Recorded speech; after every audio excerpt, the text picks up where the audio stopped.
हाय तर बघू शकता इकडं माझी मस्त अशी अंघोळ झाली आणि थोड्यावर असं टेरेसवर थांबले, तोंड वाकडं तिकडं करत.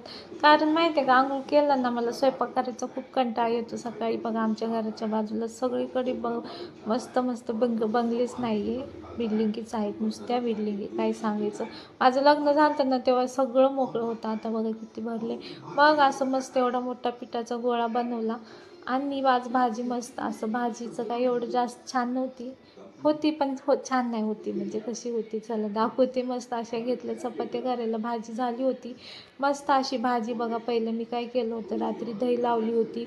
ना दही म्हटलं खाऊशी वाटत होती दही चपाती, मग मस्त अशी रात्री विरजण लावलं होते. दही झालेली आहे इकडं मस्त मस्त मस्त दही जमली आहे, पण बघा भारी. मग ते म्हटलं थंड व्हायला फ्रीजमध्ये ठेवून द्यावं.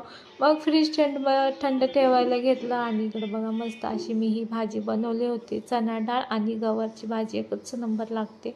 मग मस्त असं आहून जेवायला दिलं, दही चपाती आणि मिरच्या ठेचा कंपल्सरी लागतो म्हणजे लागतो. मग त्यांचं आवरून दिलं, लगेच मुलीचं आवडलं. बघा ती माझी पुतणी आहे छोटीशी, ती म्हटली दीदी मला पण यायचे व्लॉगमध्ये. तर बघा तिला परत आली, हे बघा कसं तोंड करायले.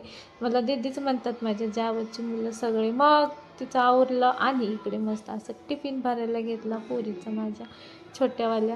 ती काही भाजी नाही खात, म्हटलं पोरांनी सगळी सवय लावाय पाहिजे म्हणून दिली भरून. कसं कसं चणा डाळ दिली. डाळ खाती, गवारची शेंग नाही खात.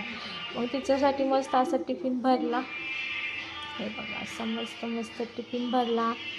आणि मग लगेच पोरीचं रात्री मटकी भिजत घातली होती, म्हटलं आता बांधून ठेवा. असं मस्त कॉटनच्या कपड्यामध्ये अशी मटकी बांधून ठेवली. संध्याकाळी मस्त अशी मटकीची आमटी बनवायला. तर चला आजसाठी बस.